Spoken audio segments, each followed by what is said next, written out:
Bonjour à tous et à toutes. Aujourd'hui, vous allez écouter l'épisode 6 de Gilang et le batik magique, la danse de Gilang.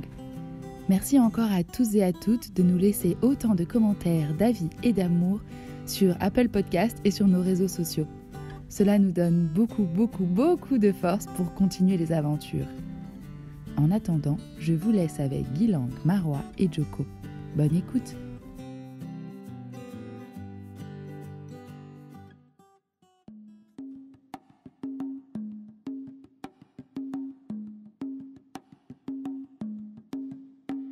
Écoute.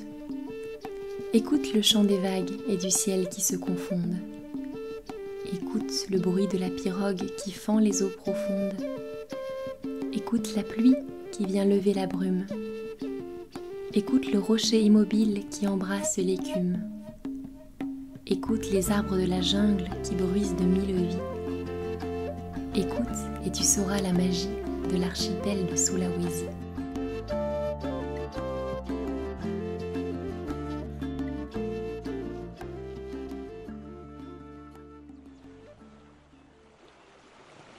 Gilang, Marwa et Joko traversent le village à la nuit tombée.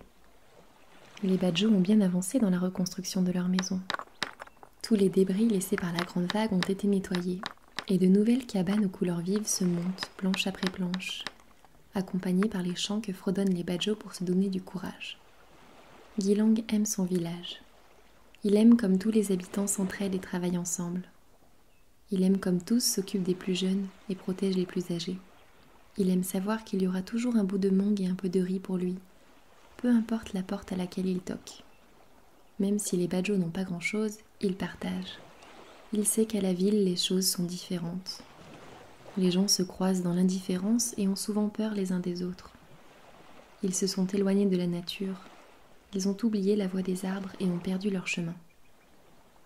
Gilang ne voudrait quitter son village pour rien au monde. Il espère de tout son cœur qu'il va pouvoir redonner vie à Ibususu, la grande barrière de corail, et permettre à son peuple de continuer à se nourrir de la pêche. Les trois amis rentrent dans la cabane de Gilang. Eka et Agus les attendent, assis près du batik qui forme comme une grande tache blanche à la lueur des bougies. Gilang ouvre sa main délicatement. Au creux du petit coquillage gris brille la perle de nuit. Elle scintille comme une larme de lune. Agus pose sa main sur l'épaule de son fils. Il est fier de son petit garçon. Il sait que Gilang a dû faire preuve d'un immense courage pour apprivoiser sa peur de l'eau et ramener la dernière couleur. Eka s'approche. Tu as une grande force, Gilang. Tu as aussi des amis courageux et malins qui seront toujours à tes côtés. Grâce à eux et grâce à tes pouvoirs qui grandissent de jour en jour, tu as réussi à trouver les 3 couleurs de vie. Marwa lève les bras au ciel. Ouais. Joko rit. Et Mango laisse échapper un petit cri de joie. Oui, c'est une très bonne chose. Mais ce n'est pas encore fini. Gilang doit maintenant aller puiser en lui toute sa magie et l'insuffler à son batik. Gilang hoche la tête. Ce sera difficile. En temps normal, les magiciens et magiciennes ne peignent leur batik que lorsqu'ils atteignent l'âge adulte. Toi, tu n'es encore qu'un enfant. Mais nous n'avons pas le choix. C'est notre seule chance de redonner vie à Ibususu. Je suis prêt, dit Gilang en s'agenouillant près de son batik. Le tissu se plisse à son contact. Bien. Il te suffit de te laisser porter par les couleurs. Ce sont elles qui vont décider où aller sur le tissu. La cire d'abeille les guidera. Eka trempe un grand pinceau dans la marmite pleine de cire et le donne à Gilang. Le pinceau dans la main, Gilang se demande comment faire, quel motif tracer. Il jette un coup d'œil à ses amis. Pour l'encourager, Marwa se met à bouger en tapant dans ses mains. Gilang comprend tout à coup ce qu'il doit faire. Il avance jusqu'au centre du batik et ferme les yeux. Il se concentre sur sa respiration et laisse le chant du batik monter en lui. Dehors, la nuit a déployé ses ombres. Tout doucement, il se met à danser. C'est d'abord quelques mouvements du poignet lents et doux. Puis, son bras se met à onduler aussi. Son torse, sa tête, tout son corps bouge. Les yeux toujours clos, Gilang se met à tracer de grands traits sur son batik avec son pinceau de cire. Il commence par le centre du batik, puis sa danse l'entraîne vers les bords. Il tourne et virevolte. Il s'arrête. La cire a séché et durci. Les couleurs ne pourront pas se fixer sur elle. Marwa prend délicatement la fleur vermeille entre ses doigts et la tend à Gilang. Son rouge irradie la cabane comme un soleil levant. Il embrase les cœurs de tous ceux qui sont présents. À peine touche-t-elle la main de Gilang que les pétales de la fleur se mettent à tomber. Comme de grosses gouttes écarlates, ils tombent sur le batik et s'étalent sur l'étoffe. La cire retient la couleur et la guide. Marwa, Joko et Agus sont subjugués. Eka sourit. Elle sent la magie de Gilang qui passe dans le batik. Les pétales chutent un à un, et il ne reste plus que la tige. À mesure que le rouge de la fleur colore le tissu, Gilang pâlit. La couleur se retire de son visage. Le dernier pétale tombe au centre du batik et forme comme un petit soleil. Gilang rejoint ses amis en chancelant.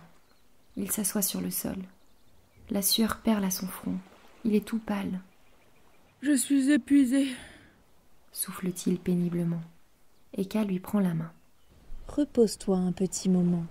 Ce que tu viens de faire t'a demandé beaucoup d'énergie. » Peu à peu, la respiration de Gilang s'apaise et le rose revient sur ses joues.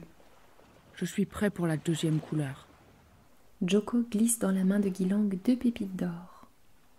Gilang retrouve en pensée les yeux brillants de la panthère, comme 2 rayons du soleil. Sans réfléchir, il se met à frotter ses mains l'une contre l'autre et à faire rouler les pépites contre ses paumes. Il sent une grande chaleur qui l'envahit. Ses mains le brûlent, mais il continue. Les pépites deviennent poussière et s'envolent en un nuage doré. Elles retombent en pluie d'étoiles sur le batik et viennent piqueter le rouge de petits points d'or. Gilang tombe. Agus, Marwa et Joko se précipitent. « Gilang, ça va ? Il a perdu connaissance !» crie Marwa. « Oh, regarde ses mains, elles sont toutes brûlées !» observe Joko avec angoisse. Eka s'agenouille près de Gilang et recouvre ses mains avec son batik magique. Elle fredonne doucement.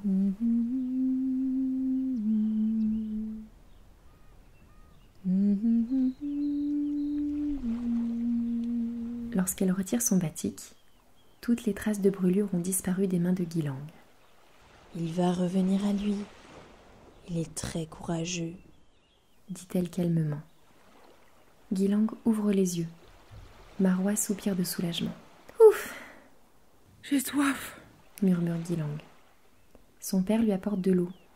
Alors qu'il reprend connaissance, Eka explique. Il te reste à peindre le bleu, la couleur la plus importante. Le rouge et le jaune se sont accrochés. Maintenant, il nous faut retirer la cire pour que le bleu suive les motifs que tu as tracés avec le pinceau. Joko, fais chauffer de l'eau dans la grande marmite, s'il te plaît. Joko verse de l'eau dans la marmite et Marwa craque une allumette. Le feu illumine la cabane de reflets orangés.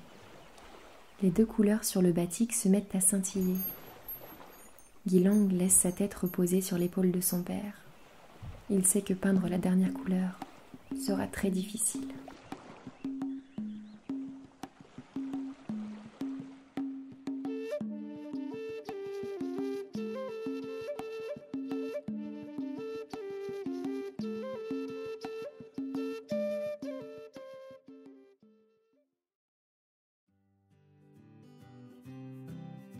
Vous venez d'écouter Gilang et le batik magique. Nous vous donnons rendez-vous lundi prochain pour la suite de l'aventure. Si l'histoire de Gilang dans les îles du Sulawesi vous a plu, n'hésitez pas à la partager autour de vous, à nous mettre 5 étoiles sur Apple Podcast et à nous écrire pour partager vos ressentis. Retrouvez-nous sur les réseaux à @envoléconté. À très vite.